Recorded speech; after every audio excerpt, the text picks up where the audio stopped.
Montana Territory, 1881. The vast expanse of rolling plains spread out beneath an endless blue sky, a deceptive beauty that Arabella Ackerman knew could turn deadly with little warning. At 22, she had already learned that the frontier rewarded only the strongest and most self-sufficient.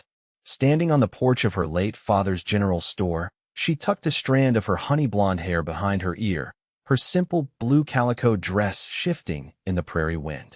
The town of Willow Creek had grown around them over the past decade, but Arabella remained as distant as the day they'd arrived. Her father's sudden death 3 months ago had only hardened her resolve. A woman alone is a target out here, he'd warned her countless times. Trust no one completely.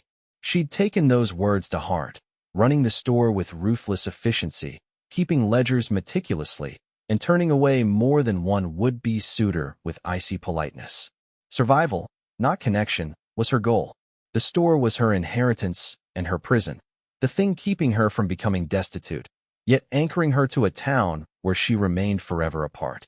Sometimes, in quiet moments before dawn, she dreamed of something more, but those wishes were dangerous luxuries. The frontier was no place for dreams, only determination. That morning had begun like any other, with Arabella tallying inventory before opening. The bell above the door jingled, and she glanced up with practiced indifference that instantly faltered. The man who entered was not one of her regular customers. "Morning, ma'am," he said, removing his hat to reveal tousled dark hair.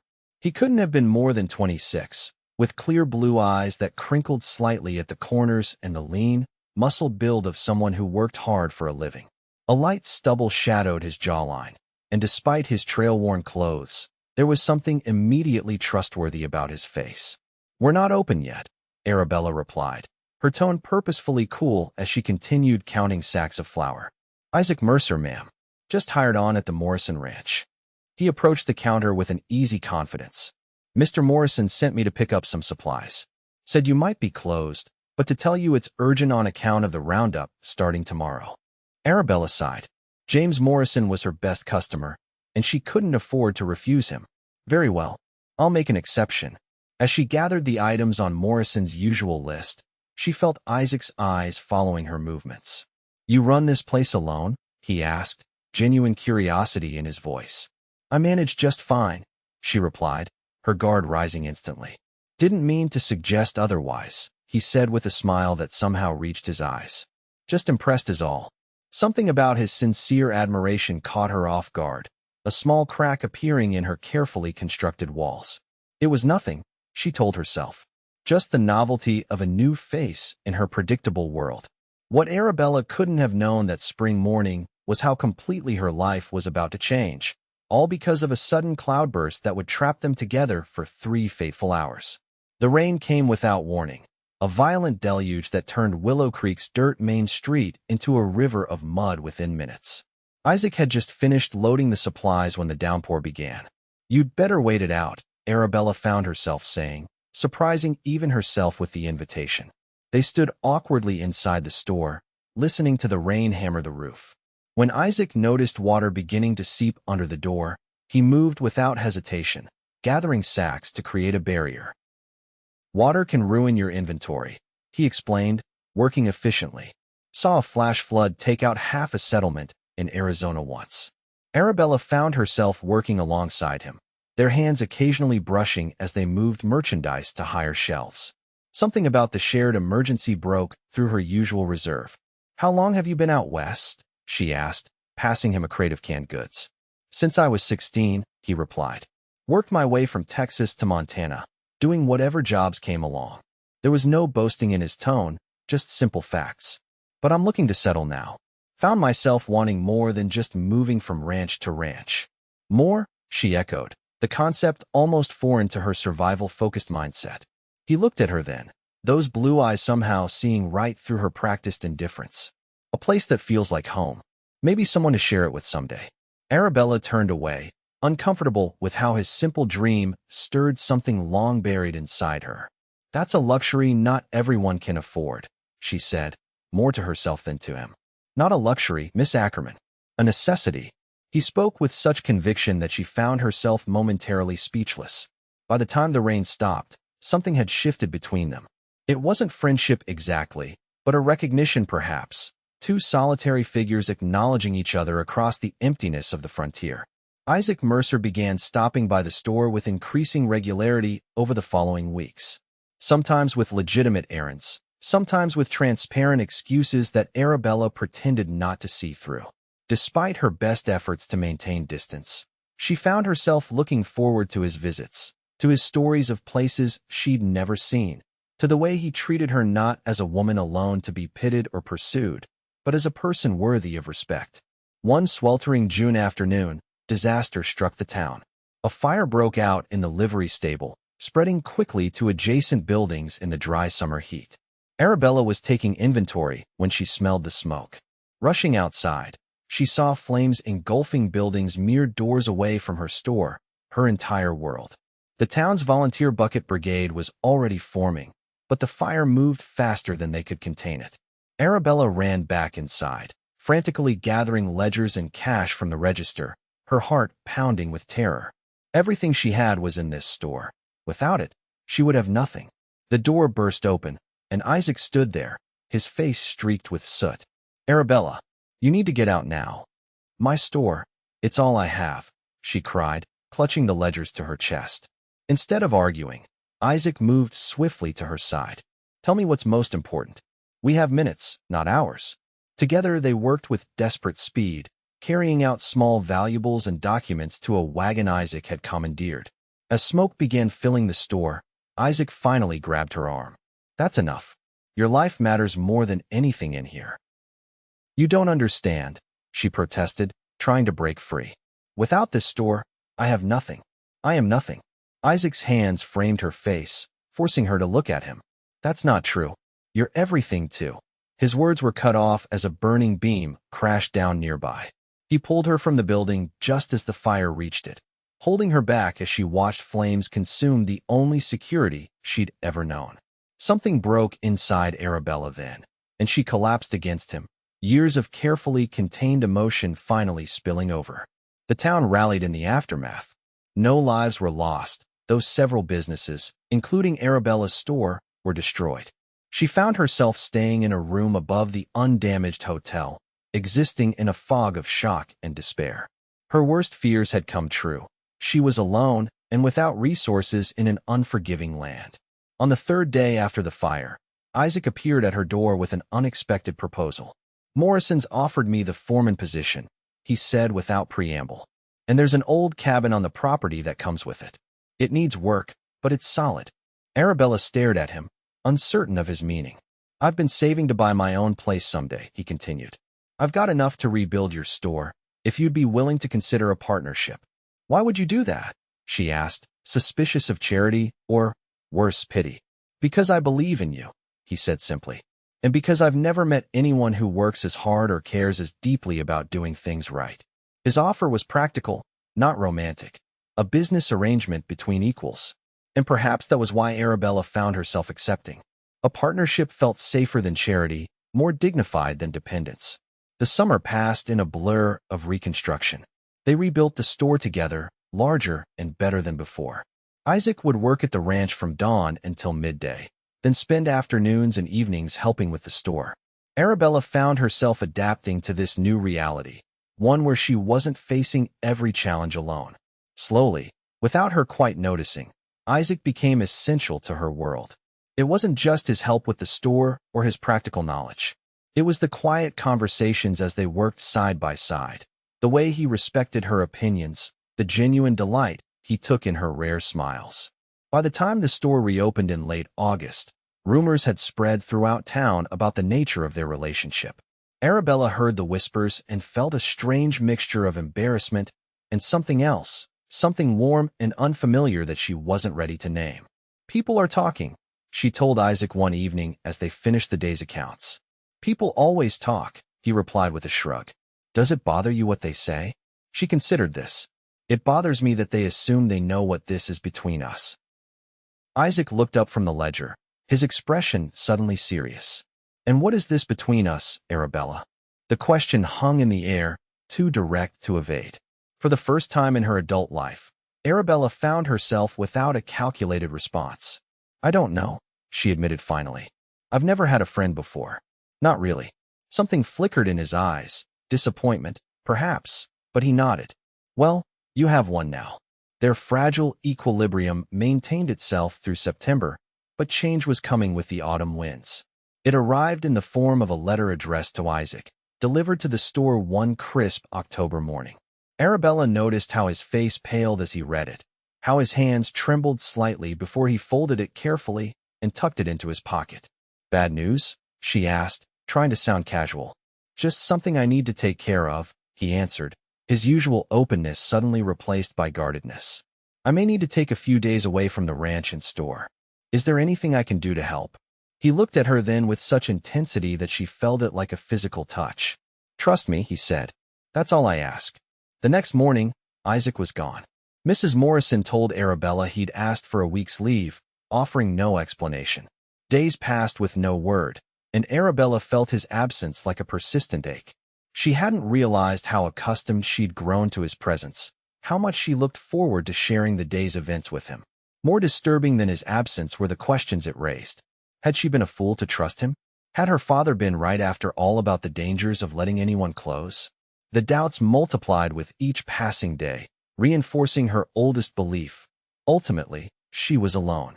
On the sixth day, the town marshal entered the store, his expression grave. Miss Ackerman, I need to ask you some questions about Isaac Mercer. Her heart stuttered. What about him? How well do you know him exactly? The marshal placed a wanted poster on the counter. The face was unmistakably Isaac's, though the name printed beneath it was Eli Mercer. The charge, murder. There must be a mistake, she whispered, the room suddenly spinning around her. 2 men came asking after him. Bounty hunters from Wyoming. Say he killed a man in Cheyenne 3 years ago. Arabella's world collapsed around her. Everything they'd built together, every moment of connection, suddenly felt like an elaborate lie. The person she'd allowed herself to trust, perhaps even to love, was a stranger.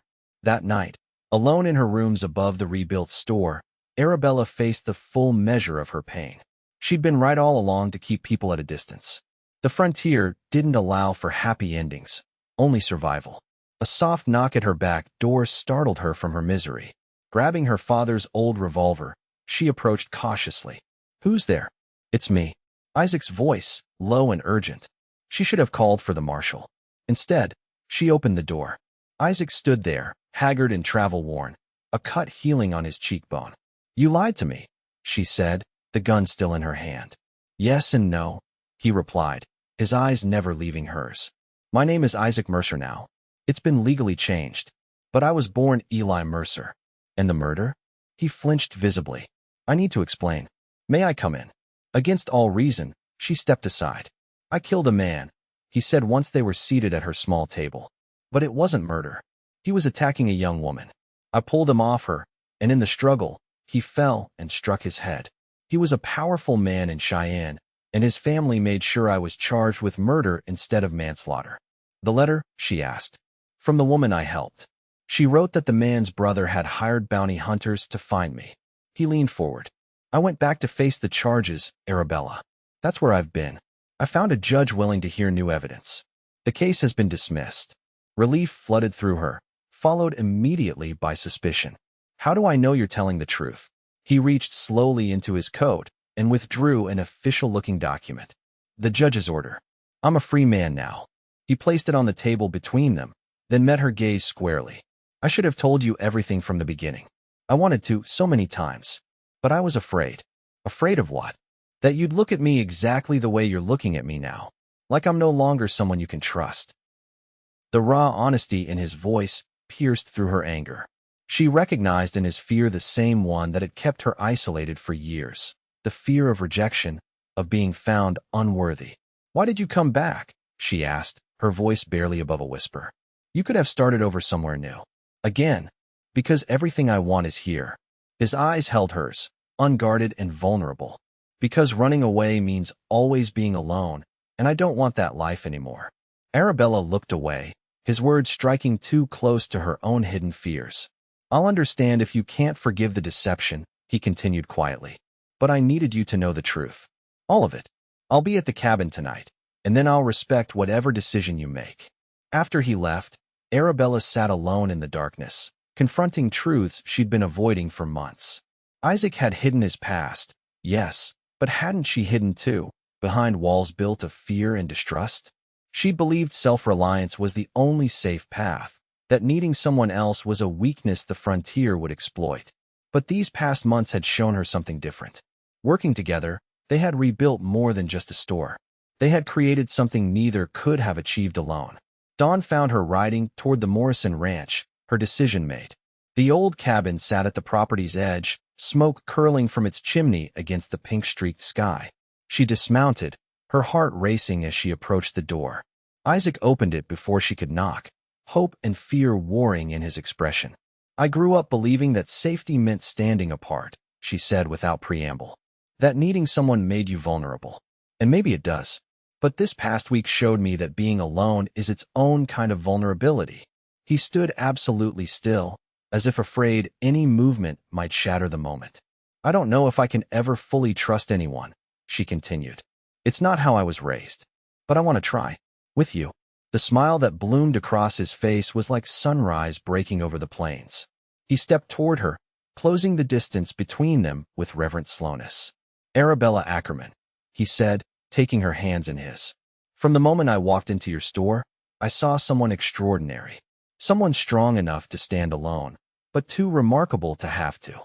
She felt tears threatening, unfamiliar but not unwelcome. "I'm not good at this," she whispered. "At letting people matter to me." "We'll learn together," he promised. Winter settled over Montana with unforgiving harshness that year. Blizzards isolated the town for weeks at a time, testing the community's resilience. Yet within that frozen landscape, something was blooming between Isaac and Arabella.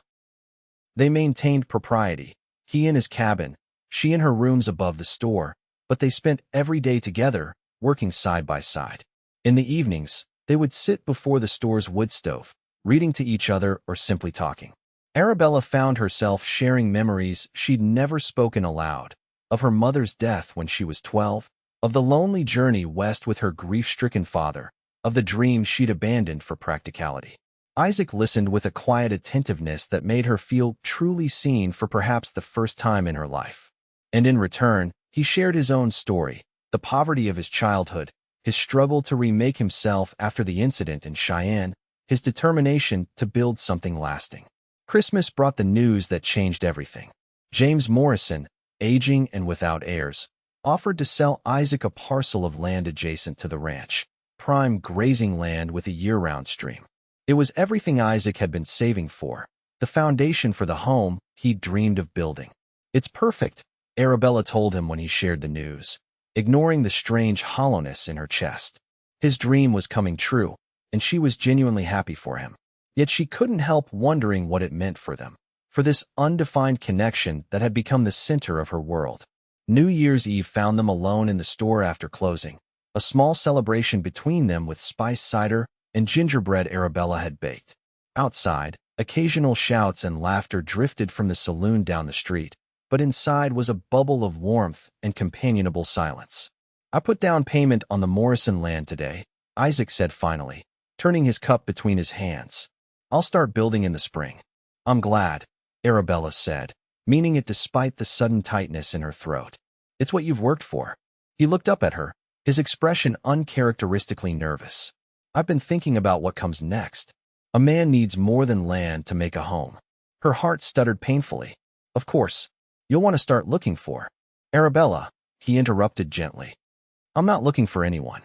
I found what I want months ago, standing behind that counter with flour on her cheek, telling me the store wasn't open yet." She stared at him, afraid to believe what he was saying. "I love you," he said simply. "Not just for your strength or your determination, though God knows I admire those things. I love the way you count inventory twice to be certain. The way you remember what candy each child in town prefers. The way you pretend not to care when old Mrs. Taylor can't quite afford her order, then slip extra flour into her bag anyway."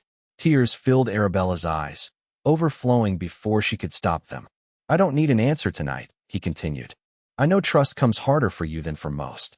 But I wanted you to know that when I imagine that home I'm building, you're always there. The store too, if you want to keep it. Or we can start something new together. I just know I don't want a life that doesn't have you in it." She couldn't speak, overwhelmed by emotions she'd spent a lifetime suppressing. Isaac rose, pressing a gentle kiss to her forehead. "Happy New Year, Arabella. Whatever you decide, know that you have changed my life for the better, simply by being in it." As winter grudgingly yielded to spring, Arabella watched Isaac begin work on his land. True to his word, he never pressed her for an answer, though she caught him watching her sometimes with such naked longing that it took her breath away. The problem wasn't that she didn't love him. She did, with an intensity that terrified her. The problem was that loving him meant abandoning the belief system that had defined her entire adult life. That self-reliance was the only true safety, that needing someone was a vulnerability she couldn't afford. The decision came in April, as wildflowers began dotting the prairie. A late-season blizzard swept through without warning, catching Isaac on his land. When he failed to return to town that evening, Arabella felt fear unlike anything she'd known before.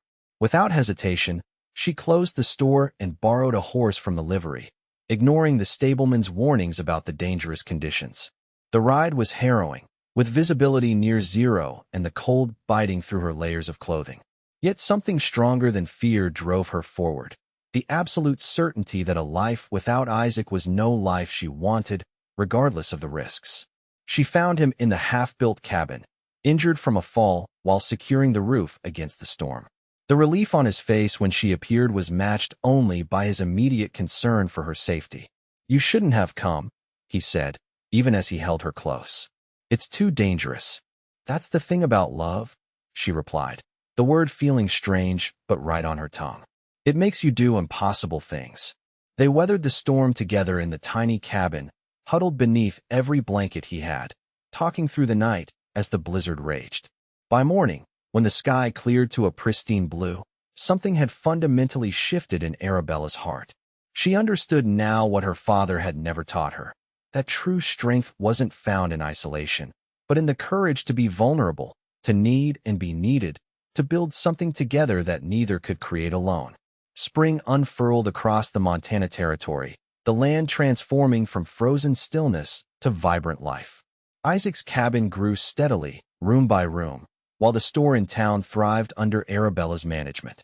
They existed in a state of unspoken understanding, their future hovering just beyond the present, waiting for one of them to reach out and claim it. The catalyst came unexpectedly, on a warm June evening as Arabella closed the store. A rider appeared, a stranger whose travel-worn appearance spoke of a long journey. "I'm looking for Isaac Mercer," he said, using the name Isaac had left behind. Arabella's protective instincts flared. "There's no one by that name here." The man smiled tiredly. "Then perhaps you know Isaac Mercer? I'm Daniel Owens, the brother of Sarah, the woman he saved in Cheyenne. I've come to thank him and to return something that belongs to him." Cautiously, Arabella directed him to the Morrison Ranch, then closed the store and followed, concern driving her faster than prudence would dictate. She arrived to find the men seated on the porch of Isaac's now nearly completed cabin, a small metal box open between them. "Arabella," Isaac called, his face alight with a joy she couldn't immediately understand. "Come see what Daniel has brought." Inside the box lay a pocket watch of obvious age and quality, its gold case engraved with intricate scrollwork. "It was my grandfather's," Isaac explained, his voice thick with emotion. "The only thing of value I owned. I sold it to pay for passage west after Cheyenne. Sarah's family traced it and bought it back." Daniel nodded. "My sister never forgot what you did for her. She wanted you to have this returned, along with her eternal gratitude." After Daniel departed with promises to return for a longer visit, Isaac and Arabella sat together on the porch steps, watching the sun sink toward the distant mountains. The pocket watch rested in Isaac's palm, a physical link to the past he'd been forced to abandon. "It feels like coming full circle," he said quietly. "Like I can finally stop running." Arabella took his free hand in hers. "The past doesn't define you, Isaac. Your choices do. And every choice I've seen you make has been brave and honorable and kind." He turned to her, his eyes reflecting the golden light of sunset. "Including the choice to love you? Especially that one," she whispered, finally ready to embrace the truth she'd been fighting for months. "Because I love you too. I think I have since that first rainstorm, When you helped me save the store inventory without a second thought. Joy transformed his face. Say it again. I love you, Isaac Mercer. He gathered her close, his lips finding hers in a kiss that felt like coming home after the longest journey. When they finally parted, he pressed his forehead to hers, their breath mingling in the space between them. I want to build a life with you, Arabella. Not just a store or a ranch, but a family. A future. She nodded, her fears finally silenced by the certainty in her heart. Yes, to all of it. You're sure? He asked, searching her eyes. The frontier isn't kind to dreamers. Then we'll face it together, she replied.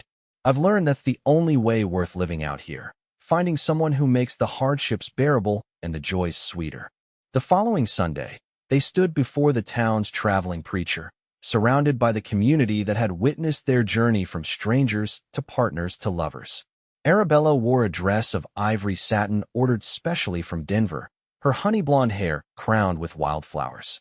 Isaac stood tall in a new suit, the restored pocket watch nestled in his vest pocket, his eyes never leaving her face as they spoke their vows.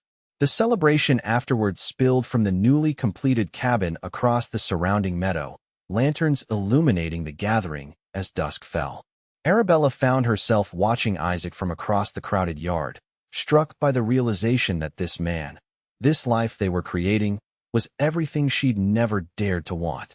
As the evening deepened, he found her beneath a cottonwood tree at the property's edge.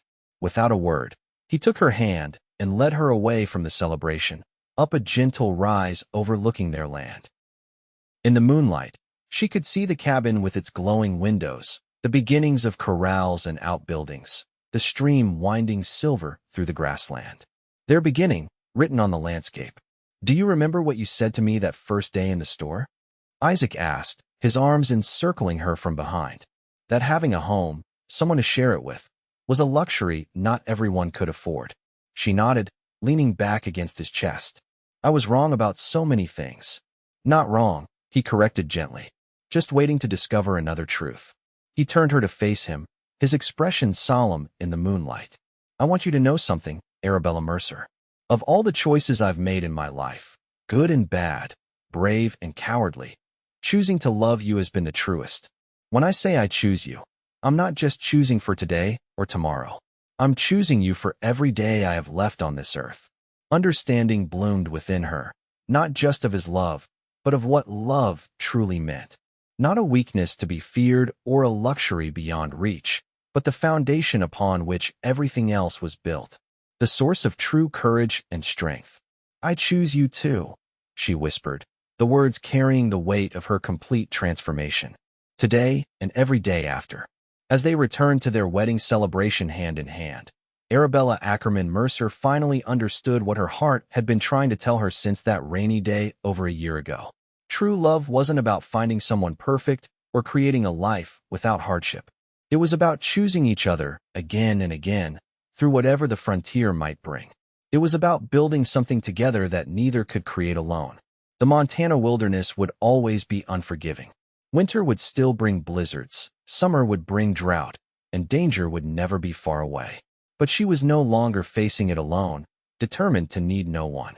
Instead, she'd found strength in vulnerability, security in connection, and home in the heart of a man who saw her completely and loved her anyway. By the time their first child was born the following spring, the Mercer Ranch had become known throughout the territory for its hospitality and fair dealings.